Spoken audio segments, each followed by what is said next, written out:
Everyone thinks rap legend Snoop Dogg is a great guy. Snoop is the funny guy. He wouldn't hurt a fly. But is it all an illusion? I was at the forefront of the most violent record label in the world. After 25 years, Jada is finally confronting Snoop about Tupac's tragic death. I was like, not Snoop.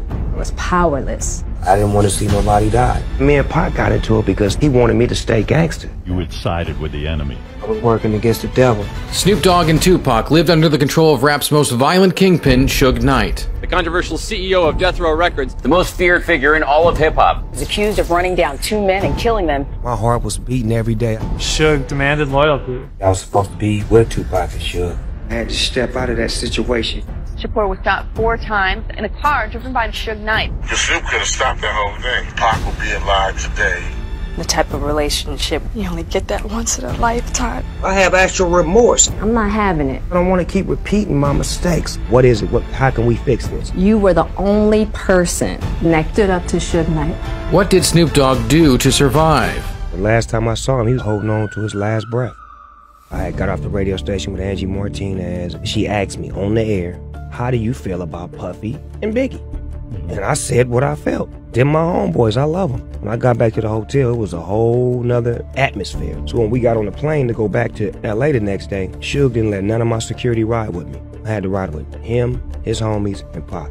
I'm like, what's up, Pac? And they do me like this. So I walked to the back of the plane, give me a blanket, grab me a knife and a fork, the blanket over my nose right here, and ride like this the whole flight.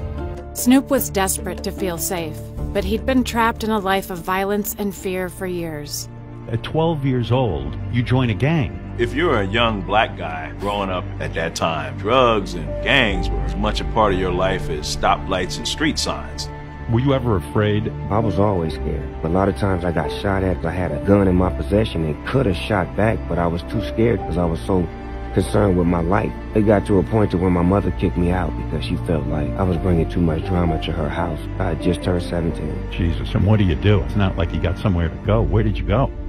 When Snoop met hip-hop CEO Suge Knight, he thought he'd finally found a way out.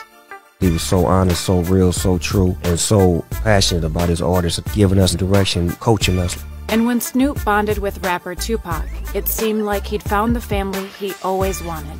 Fell in love with that. Me and him started hanging out, building a brotherhood with him. We represent both sides of the gang, the calm one and the relentless one. So naturally I spoke to Suge and was like, we need to get him with us because he will make us better and he gonna push me. We need his spirit here. But as Snoop and Tupac grew closer, there was one person who tried to warn them about Suge. When we first met, I was a drug dealer. Jada is my heart. She would be my friend for my whole life. As I was coming out of the life, he was going more into the life. I really felt like I was powerless. Suge was not someone to be toyed with. He ruled by fear and intimidation. There were stories of people being pistol whipped, being roughed up, people being slapped around. This is like some Godfather type stuff. With Suge and Tupac on his side, Snoop thought he was untouchable until the violence caught up with him. You got into hip-hop like, okay, now I can leave some of this behind. And I came right with me. Snoop and his bodyguard, they were driving down the street in his Jeep, and this guy was trying to say something to them. He had a gun and he was going for it, and my bodyguard reacted. Snoop's bodyguard shot and killed Philip Waldemarian. Now Snoop had to make a choice about the kind of person he really wanted to be. I was traumatic and didn't know what to do. I want to go turn myself in and let them know what happened. Snoop turns himself in for first-degree murder. Immediately, Suge gets him released on $1 million bond, 10 p.m. house arrest. My heart was beating every day. And me and Pac got into it because he wanted me to stay gangster. And I was like, cuz, I got a baby on the way. I have a lot to live for. Somebody's life was lost. This is a real situation. I don't feel like y'all feel. I have actual remorse. I feel bad. I don't want to live this gangster life no more. We, the jury in the above entitled action, find the defendant not guilty of the crime of murder in the first degree. Tupac and Suge wanted him to stay loyal, but Snoop was desperate for peace. There was a lot of tension between East Coast and West Coast rappers. Pac was adamant about the beef that he had between Biggie and him. It was serious. There's no dream of making an album with Biggie and Puffy. And then in the middle of all that, you and I have this big interview. You said, so how do you feel about Puffy and Biggie? I said, I'm cool with them. I want to do some music with them. I want to work with him. Tupac took it as if I wasn't down with him no more. Death Row looked at me as like a traitor. You had sided with the enemy. Snoop had no idea that the tense plane ride home would be the last time he'd see Tupac alive. My didn't say nothing to me the whole ride, and that's a 5-hour flight on a private plane. I get off the plane, I'm like, cuz, you going to Vegas? He do me like this. He went his way and he went my way. Next time I get a call, turn on the news, guys. You see yellow tape, Suge BMW. Tupac Shakur was shot 4 times in a drive-by shooting. He's in very critical condition and he's requiring intensive care.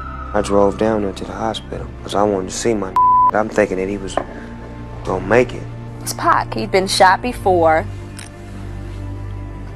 Fine. See him in the bed, laid up, no words, no conversation. Was whispering to him, telling him I loved him and to hold on and he was gonna be okay. And I went in the bathroom, I fainted, I threw up, I was gone. Because me and my homie wasn't straight. I'm not even gonna be able to apologize to him or even just to tell him, I feel you, I'm wrong, how can we fix this? Rap star Tupac Shakur died last night after a brief life in a rough business. He was 25. After losing Tupac, Snoop knew he had to break free of the violence, even if it put him in danger. I had to step out of that situation. Once you become a grown man and you realize that your words have power and you have power, then you have to pull back. Death Row was more negative than positive. Now I'm surrounding myself with positivity. And as Snoop took a stand against Suge, he had no idea that someone else from his past was watching. You and I have been around for a long time, and along the way I've had a bit of a complicated relationship with you during those very complicated times. You were the only person that came out and stood up to Suge Knight and spoke out. I become the peacekeeper. The fact that you were like, I'm not having it. You don't even know what that did for me. And we started building bridges. By choosing love over fear, Snoop honored Tupac's legacy and built the belonging he'd always wanted. Pac was taught how to love at a very early age. And through his music, he shared the love with all of us. My life is not based off of me being a gangbanger. It's based off of me being positive, finding ways to help others. You start to educate. You start to teach the little homies on how to do better and not to do what you did. You coach a football team. You coach football leagues. He really believes in giving them a sense of identity. The key to this thing is bringing people together. Project more of a positive energy over negativity. Always keeping peace and love at the forefront of everything. When all these things happening, I do not really know what really happened, but I just want to put it here.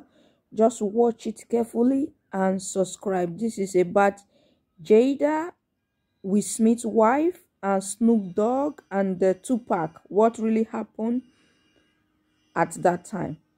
God bless you all. Please subscribe, comment, and follow. Thank you.